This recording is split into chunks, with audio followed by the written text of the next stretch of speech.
Assalamualaikum warahmatullahi wabarakatuh. Selamat datang di Jurnal Intan Indigo. Mugi sedaya tansah pinaringan rahayu sagung dumadi. Nah, sahabat Jurnal Intan Indigo, kali ini aku masih ditemenin sama Bapak Sunarto dan sekarang kita ada di situs Candi Jiwa ya Pak. Betul, untuk daerahnya masih di Batu Jaya. Nah, untuk Candi Jiwa ini terlihat berbeda dari struktur bangunannya ya Pak, karena nggak ada tangganya, nggak ada pintu masuknya. Nah, kalau untuk Candi Jiwa ini apa betul pertama kali di ekskavasi, proses ekskavasi? Betul. Pertama kali mulai kegiatan ekskavasi itu di situs Candi Jiwa, di Candi inilah. Dan pertama juga ini dilakukan kegiatan pemugaran tahun 96. Tahun 96, terus? 96. Jadi awal pemugaran, awal penelitian di Candi Jiwa, awal pemugaran di Candi Jiwa. Jadi ya memang terkenal itu untuk percandian Batu Jaya ini pasti orang terkenalnya dengan nama Candi Jiwa. Karena pertama kali itu. Iya, karena pertama kali itu situs ini yang ditemukan dan dipugar. Iya. Dulunya ini juga berupa gundukan juga sama dengan yang Belandongan atau berbeda? Sama. Jadi apa? Semua ya candi-candi yang di sini itu semua berupa gundukan tanah. Gundukan tanah, dan memang kalau mohon maaf ya, untuk penamaan candi-candi di sini bukan nama silsilah dari sananya. Bukan asli. Bukan asli seperti Candi Jiwa, Belandongan, Candi Serut. Tapi ini pemberian dari masyarakat setempat. Jadi dulu itu sebelum tahun ya sekitar tahun 70-an lah ya. Banyak masyarakat yang mengembalakan hewan ternak kambingnya ke gunduk-gundukan tanah atau unur lah. Unur, orang sini bilang unur. Banyak kembalakan ke sini, dan suatu ketika hewan ternak masyarakat kambing itu ada yang mati di gundukannya itu. Di sini ada yang mati. Nah, karena orang sini kan masih awam. Katanya penunggu unur sudah minta korban.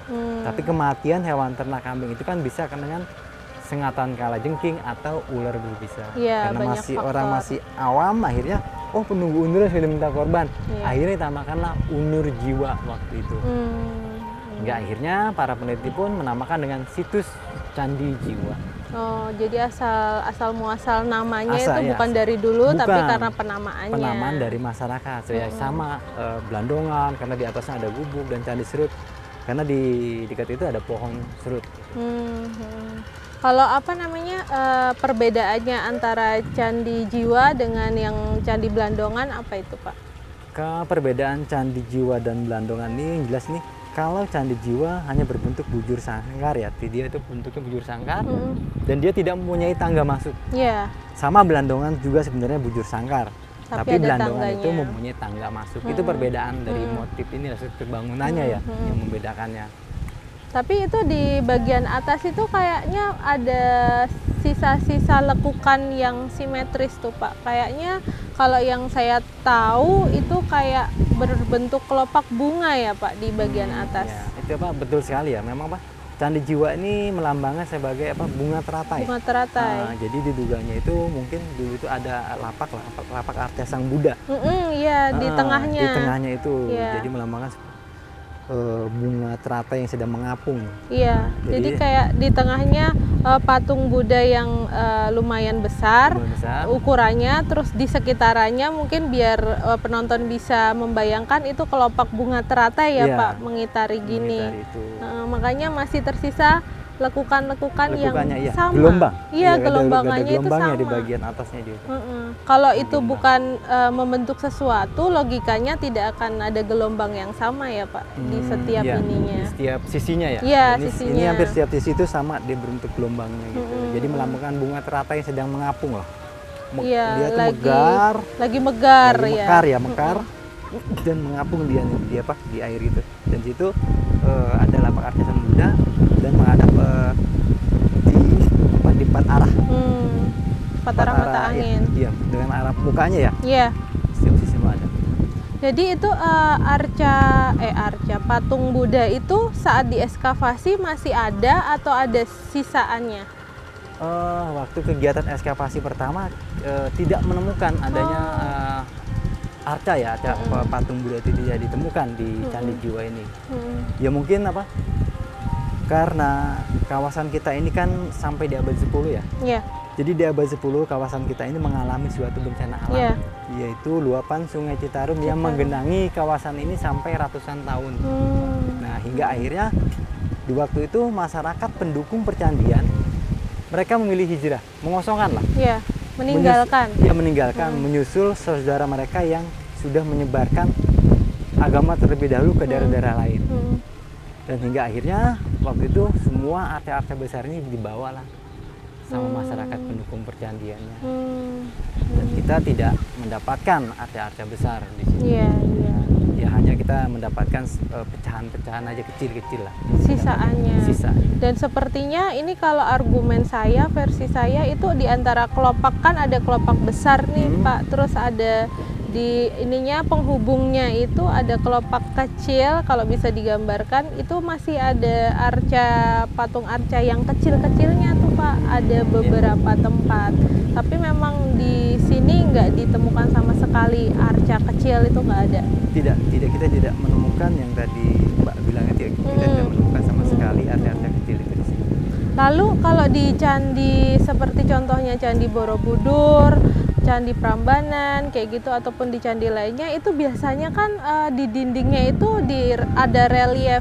Jadi ada gambaran-gambaran yang biasanya berupa pesan, nasihat tentang kehidupan kayak gitu. Kalau di Blandongan dan Candi Jiwa ini nggak ada ya Pak? Jadi memang Pak, kita ini tidak menemukan relief ya di bagian dinding-dinding, kita tidak menemukan relief. Jadi ini Pak, memang konteksnya memang sangat sederhana ya. Iya. Beda dengan daerah-daerah Magelang sana ya. Ini lebih kita ini lebih memang sederhana, dan mungkin memang di waktu itu mungkin bukan tidak bisa membuat relief ya, tapi mereka bisa, tapi mungkin ada makna lah. Iya. Ada makna tertentu lah yang kenapa mereka tidak menggambarkan relief di dinding-dinding candi. Sepertinya ini Pak, kalau ini balik lagi saya berpendapat itu kalau relief itu kan biasanya berisi pesan kehidupan untuk yang generasi yang selanjutnya. Tapi ini bentuk sederhana karena memang zaman dulunya Candi Jiwa dan Candi Blandongan ini sama-sama difungsikan sebagai tempat sembayang, tempat ibadah begitu Pak. Mungkin ada sejarahnya, memang tempat ini juga samakah untuk tempat ibadah? Jadi memang si Candi Jiwa, Blandongan, banyak candi lain memang semua itu tempat ibadah. Nah, jadi itu dengan kita ini sebenarnya semua ya, dengan luas 5 kilo ini memang tempat ibadah semua. Makanya untuk hunian masyarakat pendukung percandian itu di waktu itu mereka membatasi. Jadi dijauhi tidak dan didekatin tidak.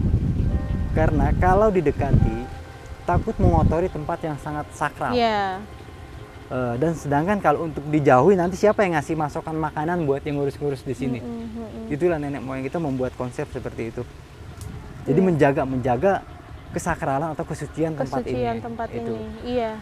Dan rasa-rasanya ini ya Pak, dari kan masih banyak tuh gundukan mungkin yang udah ditemukan struktur bangunannya ataupun baru indikasi adanya bangunan di daerah sini yang gundukan-gundukan itu, rasanya dari candi ke candi itu ada jalur atau jalan penghubung ya Pak? Ya itu Pak, benar sekali. Kenapa? Karena waktu kita melakukan kegiatan ekskavasi di antara Candi Jiwa dan Blandongan, jadi waktu kita ekskavasi itu kita menemukan adanya layer tanah ya, layer tanah yang berwarna merah dengan ketebalan 7 cm atau 5 cm. Itu terbuat dari ini loh Pak, tanah layer merah itu dari bubukan bata. Iya, karena merahnya sama ya Pak, sama yang batu bata yang di belakang itu. Pak, mungkin lah diduganya mungkin inilah jalan penghubung dari candi ke candi itu. Jadi nenek moyang kita itu dulu itu tidak membuat jalan penghubungnya dari bata-bata itu, enggak, hanya dari macam pudelan, bubukan bata yang dibuat. Karena apa? Untuk memudahkan resapan air. Iya, menyerap Pak itu. Menyerap. Jadi karena kan orang-orang dulu itu mereka itu air yang jatuh dari tempat dia harus kembali ke tempat dia, tidak boleh meluap ke tempat lain. Oh, pasti ada filosofinya itu. Kenapa itu, begitu? Ya nggak tahu, mungkin takut mengotori lah, mengapain. Takutnya masyarakat lain harus gitu. Harus kembali. Seperti contoh masyarakat sini kan kalau buat rumah itu dia itu tidak boleh melebihi atapnya tuh ke pekarangan orang. Takutnya kalau pas hujan tuh jatuhnya ke tanah orang. Iya. Dia pengen tetap di tanah sendiri. Iya, dari segi etika juga mungkin ya Pak. Karena yang saya flashback ke belakang itu rasa-rasanya kayak ada jalan setapak ya. Mungkin luasnya segini mungkin ya. Itu luasnya segini. Itu menghubungkan antara candi satu dan candi yang lain. Itu berkesinambungan gitu Pak. Itu berarti ada kemungkinan begitu ya Pak? Ada kemungkinan tadi karena dari hasil kegiatan ekskavasi itu di layar-layar tanah itu selalu ditemukan lapisan berwarna merah itu. Itu berarti selalu Pak, maksudnya dari sini Candi Jiwa ke Blandongan ke yang lain itu ada itu layer itu? Layer itu ada tidak hanya di Jiwa Blandongan tapi Jiwa yang lain juga. ke Damar, Blandongan ke Lempeng, Lempeng ke Serut itu ada. Selalu ada ditemukan lapisan seperti itu ya. Mungkin jelas itu jalan penghubung dan untuk luasan lebaran kita belum tahu karena belum ada penelitian lebih lanjut berapa sih luas si jalan penghubungnya. Iya, baru ketebalannya saja tadi. Coba kita ke sebelah sana Pak, pengen lihat yang di sebelah sana.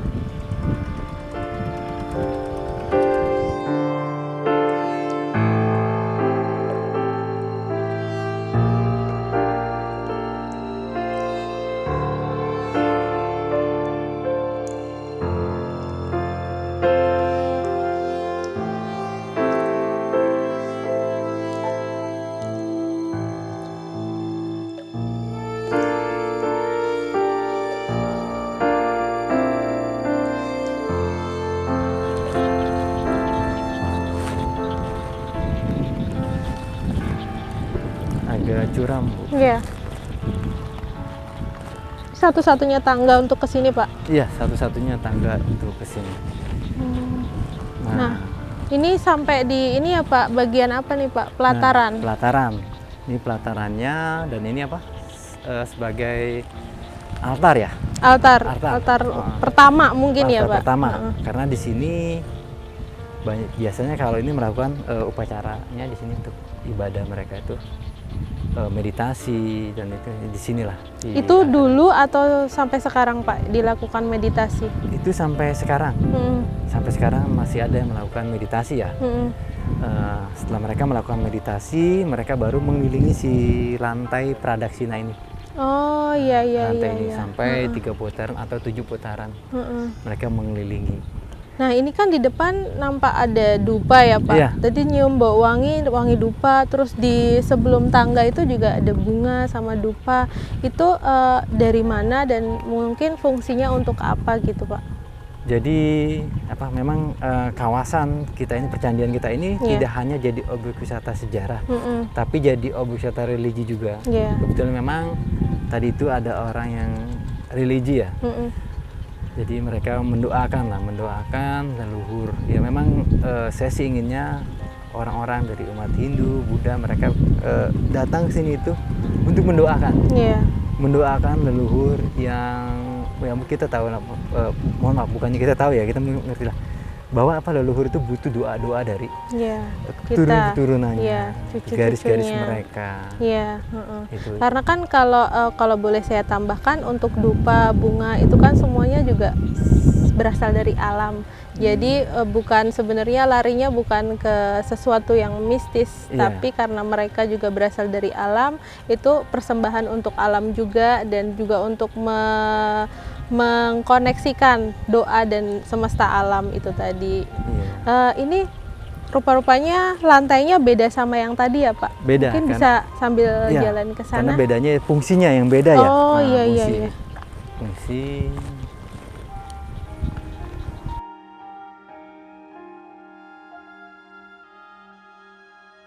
Nah ini batasan ya Pak? Iya, batas, sebagai batas semuanya untuk apa? Untuk sebuah acara ya. Karena kita jadi antara sini ke sini. Antara yang batas ini dengan ini kan beda nih. Ada pelataran satu, pelataran utama. Pelataran utamanya, ya ini pelataran utamanya. Karena ini memang ini apa? Mereka tuh harus mengelilingi, memutari si lantai ini. Kayaknya itu pengulangan pola deh Pak, kayak zaman dulunya itu, zaman dulu pas Tarumanegara dan Sriwijaya itu sepertinya juga ada yang melakukan hal yang sama, pola yang sama Pak, mengitari ini Pak, lantai ini muterin, dan nggak hanya di Candi Jiwa kan Pak, dilakukan juga di candi-candi lain memang candi-candi dipercaya lain Blandongan memutarin gitu. muter Itu ini. ada memang ada suatu kepercayaan begitu ya Pak. Iya, Jadi zaman dulu itu mungkin turun menurun, jadinya dilakukan juga sama yang zaman sekarang gitu. Dan memang masih dilakukan sampai sekarang Pak. Untuk acara tertentu kalau kah? acara biasanya ya, kalau umat Hindu dan Buddha itu kalau mereka acara di sini ya, mereka memang selalu memutari si lantai ini lah. Memutari tidak hanya Ini, Candi Jiwa, lantai ini, lantai iya. Pradaksina ini sampai 3 kali atau 3 kali, sama dengan di Blandongan pun mereka memutari halaman si candinya itu diputari. Ya memang itu apa? Mungkin ya konsep dulu lah. Iya, Dari biasanya dulu itu diajarkan turun menurun begitu. Nah ini asli nih Pak, masih asli ini yang masih lantai ini. asli ya. Memang ada sebagian bataknya yang udah memang diganti. Oh ya, karena mungkin ada sebagian pecah terus disempurnakan gitu ya dan Pak. memang banyak kan haus ya. Iya, haus sering karena terinjak. waktu juga kan waktu Pak juga, mungkin. Kalau yang ini udah nggak asli nih Pak. Kalau ini sudah Ini nggak campuran? asli, udah campuran. Campuran karena kita apa untuk menyamakan lantainya itu memang apa dari bahan pudelan. Iya, ininya apa beda soalnya antara yang asli sama yang enggak itu energinya beda. Terus Pak tadi kan awal ke Candi Jiwa ini itu yang terasa energinya kok kayak campur ya Pak. Kayak ada kalau yang di Blandongan, di Candi Blandongan itu kan powernya tuh kuat. Positifnya kuat karena seperti yang saya bilang di Candi Blandongan itu selain tempat ibadah, di sini pun juga tempat ibadah ya Betul, Pak. betul. Itu tapi yang di sini tuh kayak campur seperti ada energi yang lain yang bertujuan negatif. Itu kenapa ya Pak? Ya memang banyak ya yang mengatakan seperti itu. Mungkin ya gini ya. Karena banyak orang yang ziarah dari dalam arti mereka itu ziarah salah cara ya. Jadi mereka itu bukan mendoakan, tapi apa? Mereka malah meminta. Oh, niatannya yang membedakan. Beda. Jadi akhirnya itulah yang ada energi negatif itu seperti itu kayak buat akhirnya. Karena di sini campur Pak, kayak yang memang ada energi positifnya, cuman kayak yang nyampur ada. Ya mungkin benar kata Bapak, ada pasti di setiap tempat, tidak hanya di sini ya Pak. Di setiap tempat, terutama yang situs-situs ya, bukan menyudutkan orang zaman sekarang, tapi kan mungkin niatannya kalau untuk berdoa itu lebih baik ya Pak, untuk leluhur kepada Allah yang pasti begitu ya Pak. Tapi kalau untuk datang ke suatu tempat dengan media-media tertentu dan untuk tujuan yang lain, mungkin itu yang jadi sedikit mengotori tanda kutip ya Pak tempat ini gitu. Kalau dari tempat ini Candi Jiwa itu ada pengalaman yang di luar logika nggak Pak? Kalau ya memang kalau saya sendiri saya belum tapi saya dengar dari orang-orang lain lah, orang-orang yang suka ziarah di malam hari. Jadi kalau Candi Jiwa itu mereka apa suka ketemu dengan ya sosok orang inilah bapak-bapak gitu di sini. Terus ada sosok Buddha juga gitu di sini. Nah, kalau di Blandongan itu ada semacam kayak apa? Berjubah putih. Jubah putih. Oh, itu lebih di Candi Blandongan. Lebih di Candi Blandongan kalau itu. Banyak lah kalau di Blandongan, cerita-cerita Blandongan itu ya ramai suara-suara orang ngobrol apa. Iya, karena di setiap tempat itu pasti kalau yang saya percayai itu ada residual memori. Jadi itu memori masa lampau, kadang menampakkannya itu bukan hanya visualnya, tapi kadang ada dari suara, ada dari bayangan, macam-macam kayak tadi yang suara orang riuh, mungkin itu memori sebenarnya, memori masa lampau yang tidak sengaja terdengar sama orang. Nah kalau ngomong-ngomong tadi kan di Candi Blandongan itu ditemukan kerangka manusia. Kalau di Candi Jiwa ini serupakah atau enggak Pak? Kalau di Candi Jiwa ini kita tidak menemukan rangka manusia, malah kita menemukan rangka binatang nih, rangka hewan ya. Tapi memang itu rangka binatang itu belum jelas nih, apakah ini hewan kuda atau binatang lain. Ini belum jelas. Tapi banyak yang bilang ini adalah kuda. Lebih ke kuda ya. Lebih Pak? ke kuda. Dan itu ada satukah atau ada banyak? Kita temukan di sini cuma satu ya. Di sebelah mana itu, Pak? Di sisi barat daya. Oh, Barat daya di sana. Di sana. Nah, yang untuk ditemukan kerangka yang hewan itu mungkin bisa ditunjukkan, Oh, Pak? bisa. Ayo Ya, kita ke monggo. arah sana.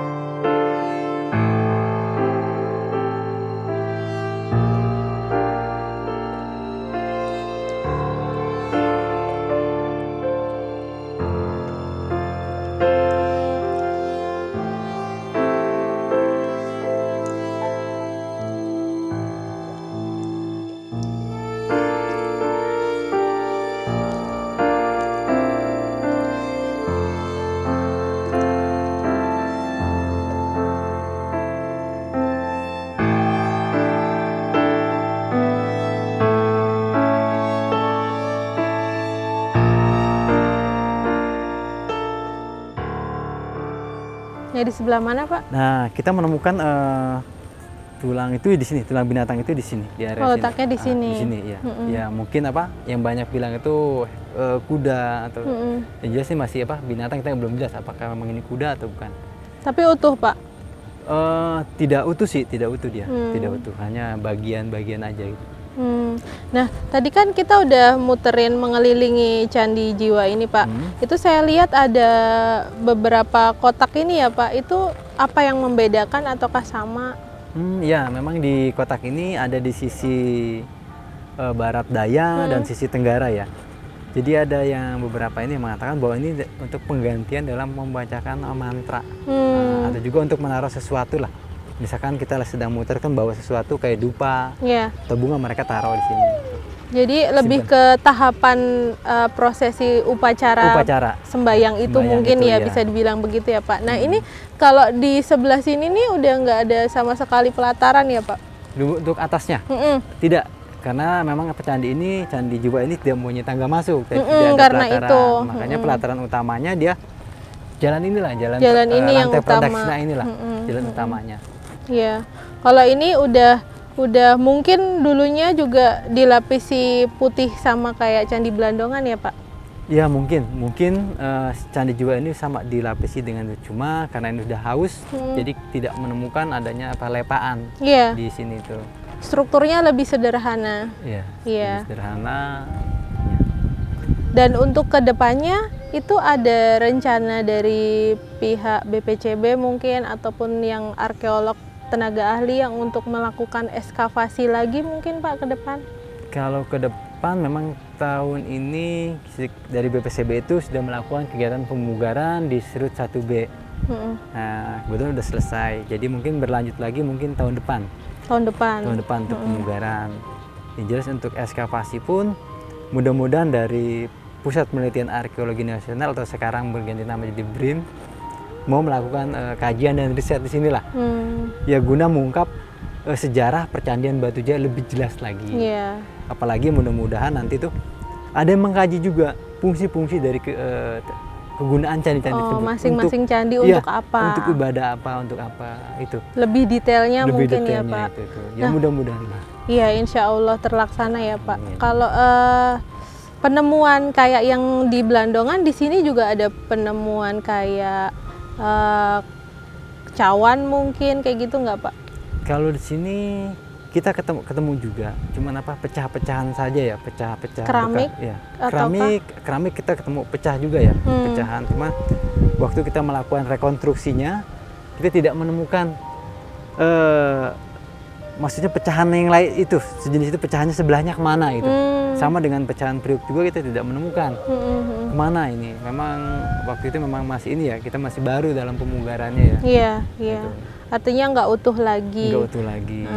Kalau apa namanya, kalau Bapak pribadi sebagai juru pemelihara, petugas BPCB juga yang diberikan amanah untuk menjaga Candi Jiwa dan candi yang lainnya yang ada di Batu Jaya ini, mungkin ada pesan untuk sahabat jurnal Intan Indigo harus bagaimana menyikapi situs-situs seperti ini?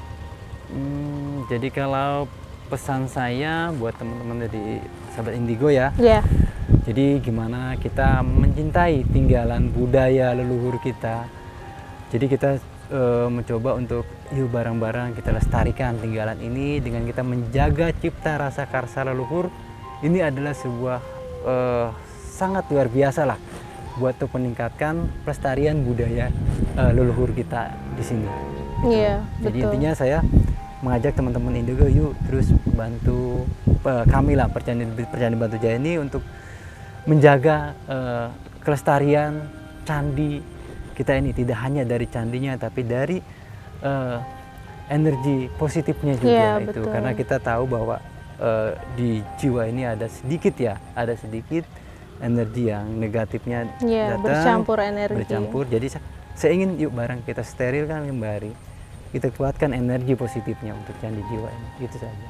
Iya betul Pak, karena untuk menjaga sebenarnya bukan hanya menjaga agar tetap berdiri, bukan ya Pak, tapi dalam artian menjaga kemurniannya, menjaga seharusnya tempat-tempat seperti ini itu disikapi seperti apa, mungkin ya Pak. Itu bukan hanya petugas seperti Bapak, bukan kan, tapi ada andilnya kita semua masyarakat Indonesia itu menjaga ini barang-barang, bukan barang, situs-situs bersejarah yang harus kita jaga ya Pak. Karena selama ada di Batu Jaya, di situs Candi Jiwa maupun yang Blandongan, itu jujur Pak, saya tidak menemui yang sosok yang negatif gitu. Jadi sosok itu kan kalau zaman sekarang itu lebih ke rupa-rupa wujud gitu. Itu nggak ada Pak, karena mungkin masih dijaga, masih seperti Bapak juga amanah ya Pak. Rasanya mungkin sedih ya Pak kalau ada pengunjung mungkin atau yang datang ke sini dengan niatan yang negatif. Ya itu Pak, sedih lah saya, sedih. Jadi gimana sedihnya, mungkin kesalahan saya karena saya tidak mampu untuk mengarahkan mereka dalam melakukan ritual ziarahnya gitu ya. Iya. Tidak mampu, saya nggak bisa mengarahin. Itu mungkin kesalahan saya itu, karena saya tidak bisa untuk mengarahkan. Karena saya ada di sebelah Bapak itu turut merasakan kayak yang Bapak itu mengemban amanah itu bukan hanya sekedar tugas ataupun pekerjaan, tapi Bapak itu menjalani amanah ini untuk menjaga situs bersejarah ini dengan hati. Betul ya Pak? Ya, jadi ketika ada yang salah, ingin rasanya Bapak untuk meluruskan. Ya. Jadi ada rasa sedih di hati. Ya. Intinya apa? Ya mudah-mudahan, dan saya minta doanya biar saya mampu untuk menjaga dan melestarikan tinggalan budaya di sini. Iya, insya Allah. Karena itu berupa amanah, Bapak menjalani dengan hati, insya Allah semuanya akan diarahkan kemana arahnya yang seharusnya. Terima kasih Bapak udah nemenin saya. Semoga lain waktu bisa ditemenin Bapak lagi untuk berbagi cerita, berbagi sejarah. Terima kasih sahabat jurnal Intan Indigo. Jangan lupa subscribe, like, dan share. Wassalamualaikum warahmatullahi wabarakatuh. Salam Rahayu.